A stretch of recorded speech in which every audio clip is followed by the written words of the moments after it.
melakukan wawancara terkait dengan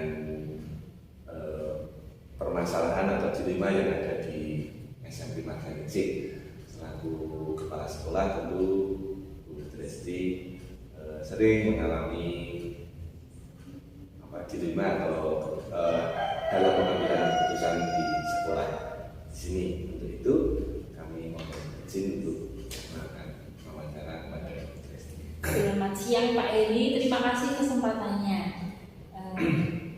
Bahagia boleh bertemu dengan calon pemuda. Semangat dan semangat terus untuk kesuksesan dengan. Mungkin nanti kalau wawancara saya mungkin hanya lebih pada sharing apa yang saya lakukan. Saya juga dalam proses belajar Pak, jadi saya juga belajar dari Pak Heri juga. Baik Bu Dresti, untuk menyingkat waktu, mungkin yang pertama yang saya tanyakan, bagaimana Bu Dresti dapat mengidentifikasi ketika ada kasus-kasus yang menjadi permasalahan atau menjadi dilema ketika ada di sekolah? Kalau saya dalam mengidentifikasi sebuah permasalahan atau kasus itu, yang pertama ada dalam diri saya itu adalah pemahaman yang sungguh atas kasus itu, ataupun apakah kasus itu sebagai sebuah dilema.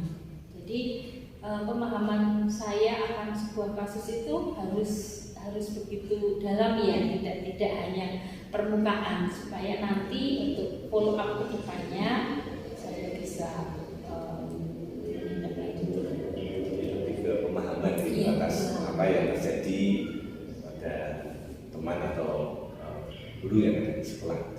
Jadi juga sendiri diri saya sendiri.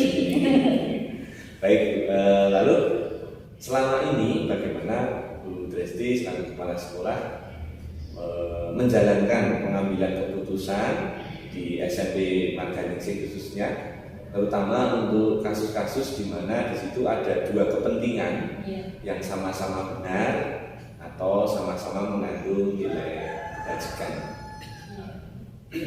Baik Pak, di sini saya harus memiliki pertimbangan yang terkait dengan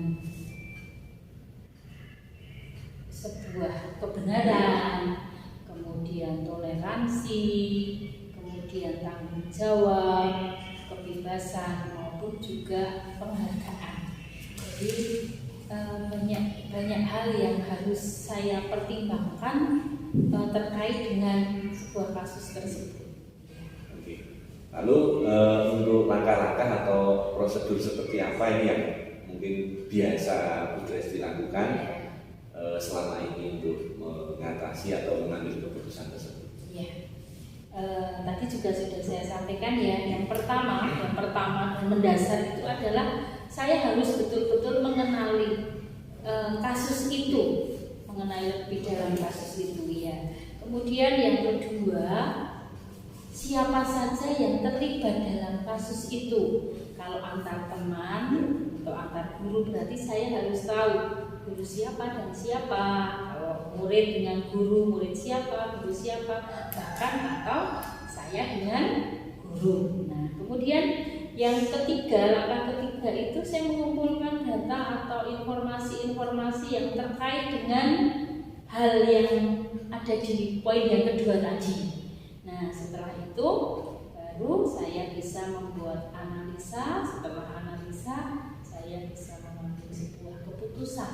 Nah, keputusan itu pun juga nantinya tidak hanya berarti sampai di situ. Tentunya nanti siapa tahu atau bisa jadi sebuah kasus itu akan terjadi di kelak kemudian hari gitu ya. Maka butuh sebuah refleksi. Di akhir ada refleksi sebelum mengambil keputusan gitu ya. Baik Bu, lalu hal-hal apa saja yang selama ini Bu Dresti anggap efektif dalam pengambilan keputusan pada kasus-kasus yang mungkin dialami menjadi atau saat dilema etika tersebut? Jadi hal apa saja yang selama ini Bu Dresti anggap efektif? Iya, yang saya anggap efektif adalah dalam saya berpikir, saya harus mampu untuk melihat hasil akhir, tidak hanya proses mengambil keputusan, tetapi hasilnya nanti, apakah hasilnya nanti akan berdampak ya. Tentunya karena ini sebagai sebuah kasus dilema etika, saya harus selalu melihat dampaknya itu dampak yang positif atau yang baik, terlebih baik bagi kebaikan semuanya, ada juga peningkatan apa yang ada di SMP gitu. Untuk lembaga, Iya. saya lebih ke lembaga sekolah. Iya, maka perlu pengetahuan saya tentang berbagai hal ya. Maka dalam mengambil keputusan tentunya dengan banyaknya pengetahuan yang bisa saya dapatkan, saya bisa mencari dan nantinya bisa memutuskan untuk yang terbaik. Baik, lalu hal apa saja yang selama ini menjadi atau merupakan tantangan dalam pengambilan keputusan pada kasus-kasus dilema etika ini? Iya. Tantangannya. Yang pertama adalah soal keterbatasan pemahaman saya. Dalam saya melihat sebuah kasus itu tentunya butuh pemahaman. Kadang pemahaman saya itu belum tentu pemahaman yang dalam ya. Keterbatasan. Kemudian yang kedua yaitu soal rasa. Nah, hanya tentunya kita juga harus membatasi dalam hal rasa itu tidak hanya mengedepankan rasa tok ya, tanpa logika atau tanpa yang lain. Nah, tetapi paling tidak harus berjalan seimbang supaya nanti ya keputusan itu betul ya. Demi kebaikan semuanya. Ya. Baik Bu, lalu apakah Bu Desti juga membuat jadwal tertentu ketika dalam menyelesaikan masalah dilema etika? Lalu apakah juga Bu Desti langsung menyelesaikan di tempat ketika ada kasus tersebut, atau memiliki sebuah jadwal untuk penyelesaiannya? Bentuk atau prosedurnya itu seperti apa ya? Bisa dua-duanya Pak. Artinya bahwa tergantung dari kasus tersebut. Contoh yang sederhana. Ini saya berikan contoh supaya Pak Heri bisa paham apa yang saya sampaikan. Contoh dilema etika. Baik dengan baik gitu ya. Saya dapat undangan dari dinas. Di satu pihak saya juga mendapat undangan dari yayasan. Kita tahu kita punya dua tuan kan, dinas dan yayasan. Undangan itu ternyata dengan jadwal yang sama bersamaan. Nah, sama-sama pentingnya. Nah, yang namanya undangan pastilah sudah diberikan hari-hari sebelumnya. Artinya saya bisa memposisikan diri saya ini besok ada undangan. Artinya saya masih punya waktu. Maka itu sebagai sesuatu yang terjadwal. Nah, tetapi ada juga contoh kasus yang lain. Contoh tiba-tiba pagi hari saya mau berangkat sekolah, saya mendapat WA dari seorang guru yang intinya izin karena anaknya sakit. Di sisi lain, guru itu juga mengajar full di sekolah ya pada hari itu. Nah, dalam kasus ini tidak mungkin saya meminta guru itu untuk tetap berangkat karena anaknya harus segera dibawa ke rumah sakit. Itu kan urgent ya Pak. Sementara di sekolah guru itu juga punya tanggung jawab atau kewajiban untuk mengajar dari pagi sampai siang karena jam mengajarnya saat itu full. Nah, ini maka saya mau nggak mau harus segera membuat keputusan. Jadi sifatnya urgent dan hari itu harus, dan mungkin malah dalam waktu tidak ya sekian menit saya harus mengambil keputusan supaya berarti harus ada guru yang menggantikan supaya murid juga terlayani, anaknya guru yang sakit juga bisa tertangani. Baik Bu, lalu adakah seseorang atau faktor-faktor apa yang mungkin selama ini mempermudah atau membantu Bu Desti dalam pengambilan keputusan dalam kasus dilema etika? ada dua faktor Pak yang membantu, karena ini kaitannya dengan saya. Tentunya ada faktor internal itu dari diri saya, tetapi juga ada faktor eksternal, yaitu tim kerja saya khususnya yang secara langsung setiap hari berinteraksi, terlebih dalam kalau di dunia pendidikan kan kita melayani anak-anak ya. Maka yang pertama dari diri saya juga harus mampu untuk mempunyai pengalaman dengan berproses dari hari ke hari, terus menghadapi kasus itu kan juga membuat saya harus bisa bertumbuh, juga bisa dalam menangani sebuah kasus itu bisa menghasilkan sebuah keputusan yang benar-benar terbaik gitu. Kemudian kalau untuk tim kerja, sebagai seorang kepala sekolah itu bukan penentu keputusan semuanya. Artinya kepala sekolah bukan satu-satunya, tetapi ada saatnya sebuah keputusan itu kepala sekolah yang akan memutuskan. Tetapi ada saatnya pula butuh untuk koordinasi terlebih dahulu ya dengan tim kerja, kemudian ambil kesepakatan dan akhirnya membuat keputusan itu.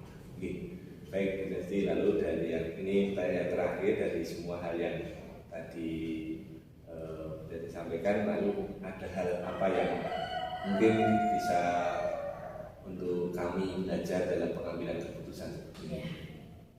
Waktu itu yang begitu berharga, Pak. Artinya dalam mengambil keputusan yang terbaik tidak bisa seseorang itu langsung bisa sempurna untuk memberikan sebuah keputusan dengan pengalaman atau proses-proses yang dia hadapi selama hitungan hari, minggu, tahun itu akan membuat ternyata kalau seperti ini saya harus membuat keputusan seperti ini. Tidak ada kata kunci toh. Kalau kasus ini jawabannya ini, kalau kasus itu jawabannya itu. Iya, situasi dan kondisi dan mungkin ini juga setiap orang akan mengalaminya di suatu situasi tertentu pasti akan dihadapkan dengan situasi. Baik Bu Tristi, sekali lagi kami mengucapkan banyak terima kasih boleh sharing terkait dengan pengambilan keputusan. Semoga apa yang saya dapatkan dari pengalaman Bu Tristi ini menjadikan saya pribadi sebagai calon penggerak ini juga nanti bisa berdampak bagi orang yang ada di sekitar saya. Itu terima kasih, selamat siang. Terima kasih juga Pak Heri. Saat ini saya juga boleh belajar dari Pak Heri. Doa saya semoga Pak Heri yang nantinya akan jadi guru penggerak bisa bergerak untuk menggerakkan semuanya. Ya, saya berdoakan ya Bapak sehat selalu.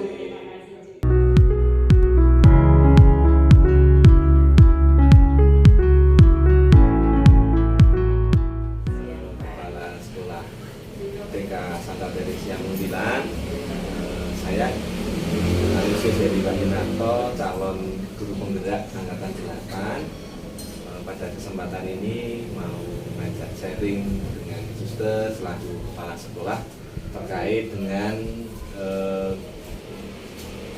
dilema atau pengambilan keputusan sebagai kepala sekolah ketika ada kasus yang terjadi di TK Santa Teresia ini. Suster itu menuju suster kami mau menanyakan beberapa hal.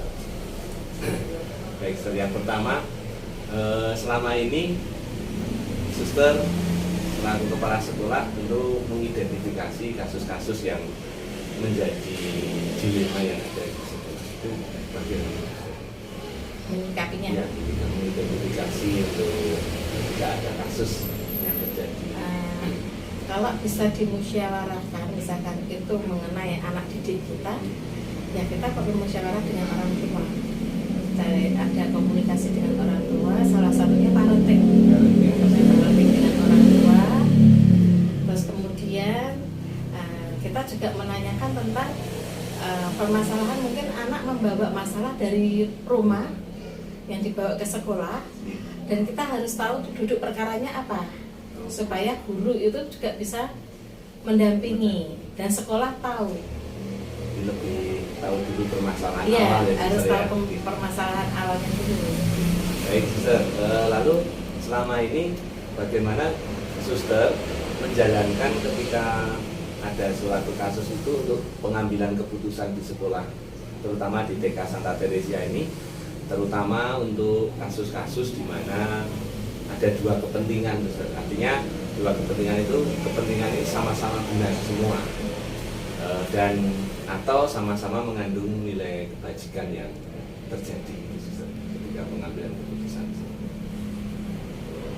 Itu langkah Suster gimana, Suster, untuk pengambilan keputusan? Ya, mungkin salah satunya yang tadi saya sudah Iya. sebutkan ya, musyawarah. Yang kedua, ya kita kan kalau sudah tahu akar masalahnya, nah kita mencari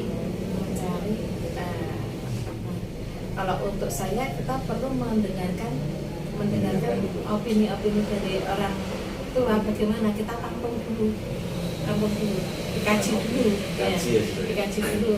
Ini mana yang baik, mana yang tidak, supaya sama-sama tidak merugikan. Tidak merugikan. Jadi sekolah juga bisa, misalkan permasalahannya ke anakmu siswa, ya kita bisa mengarahkan, dan orang tua juga bisa mengarahkan. Jadi tidak menyalahkan salah satu pihak, gitu. Baik, Suster.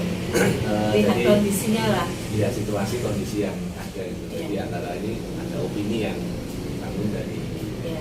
orang tua misalnya dari sekolah, Iya. dasar dan baik, Suster. Kemudian hal apa saja, Suster, yang selama ini sudah dianggap efektif dalam pengambilan keputusan dalam kasus-kasus seperti itu? Yang mungkin yang paling efektif itu apakah dengan hal itu atau ada hal lain? Ada komunikasi. Komunikasi. Ya. Ada komunikasi timbal balik.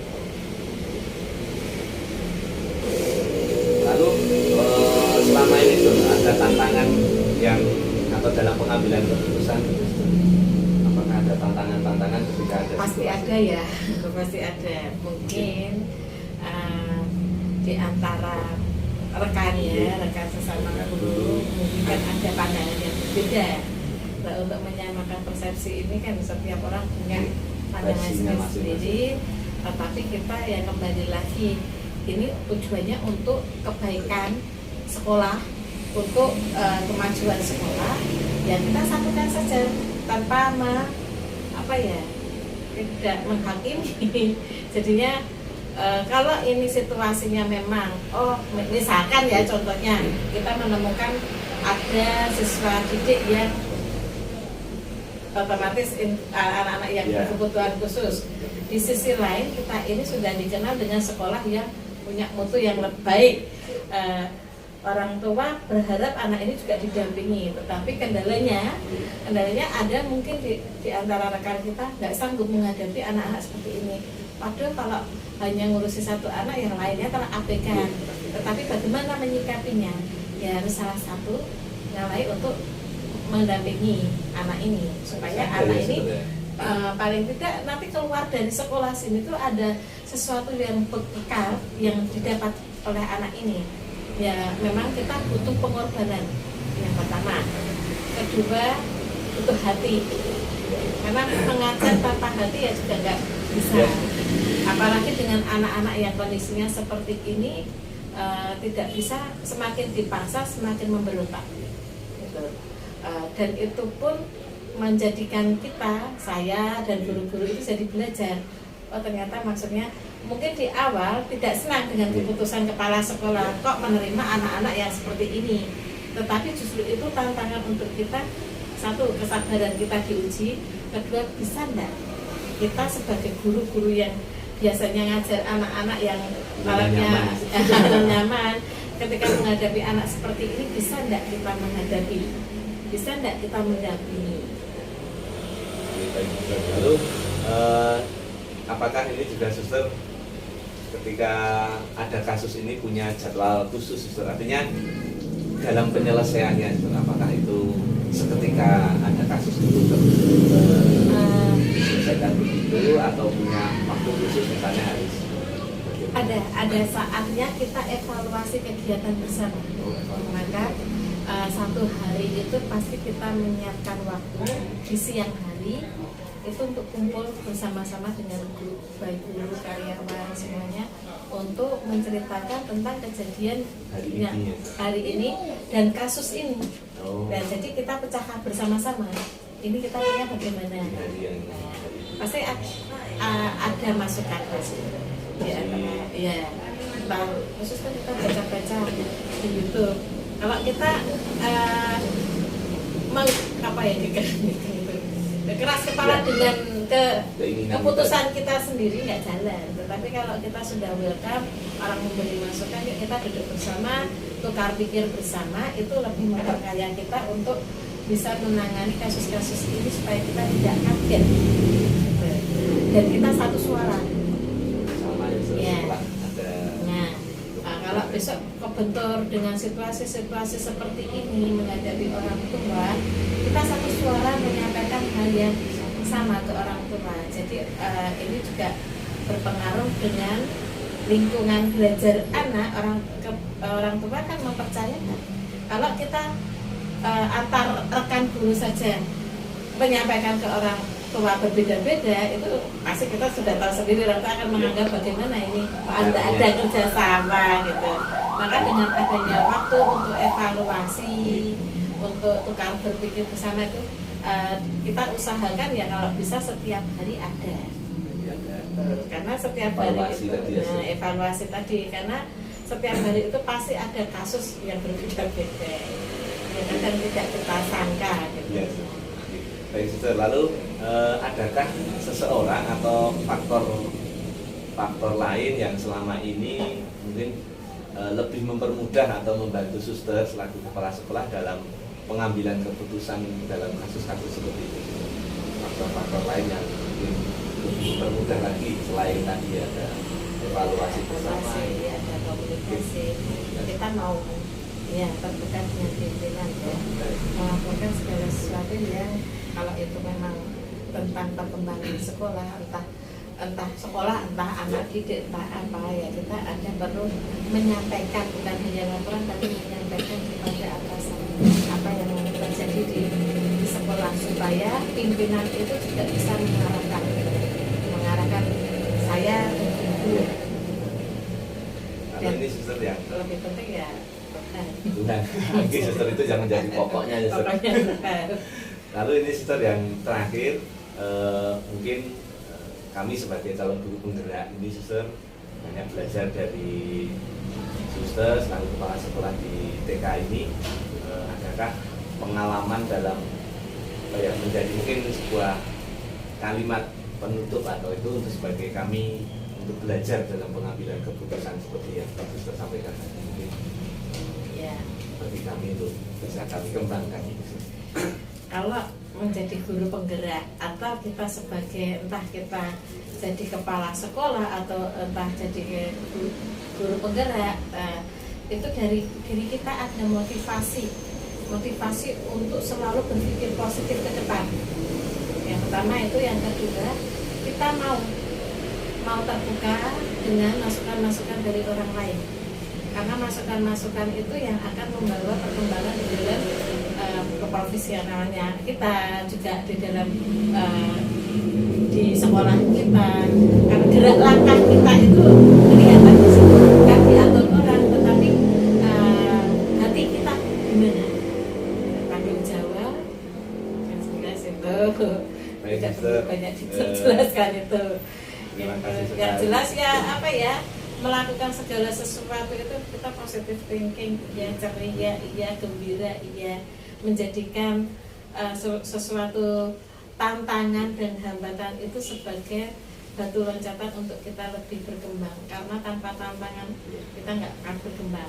Justru dari tantangan itu kita itu banyak belajar apa yang pengalaman tidak enak itu menjadi guru yang berharga untuk kita lebih menghargai diri sendiri, menghargai orang lain, menghargai situasi dan menghargai yang ada di sekitar kita. Terima kasih sekali sharingnya. Semoga sama seperti di guru penggerak itu selalu mengatakan salam bahagia. Nah, semoga sharing dari suster sebagai kepala sekolah ini sungguh bisa kami terapkan nanti ke depan, sehingga benar-benar apa ya tadi menjadi seorang pemimpin yang bahagia, berpikiran positif, dan bisa bekerja sama dengan timnya. Kerendahan hati yang Oh, penting gitu. gitu. Kerendahan hati ya, Sur, ya. Karena kalau kita tidak rendah hati, orang akan susah untuk mengungkapkan ke kita. Tetapi kalau kita terbuka dan rendah hati dan kita merasa sejajar dengan yang lain, kalau kita menganggap diri kita paling mampu, paling bisa, orang sudah akan berhenti, tidak akan memberi jalan atau memberi masukan untuk kita. Tetapi dengan kalau kita rendah hati, kita jujur, itu apa membuat diri kita itu lebih enjoy lah, lebih enak lah bekerja. Orang juga kerjasama dengan kita itu Nyaman, Sur, ya. lebih nyaman dan lebih welcome gitu. Terima kasih Pak. Oke, terima kasih sekali suster. Baik suster, sekali lagi kami mengucapkan banyak terima kasih atas sharing pada siang hari ini.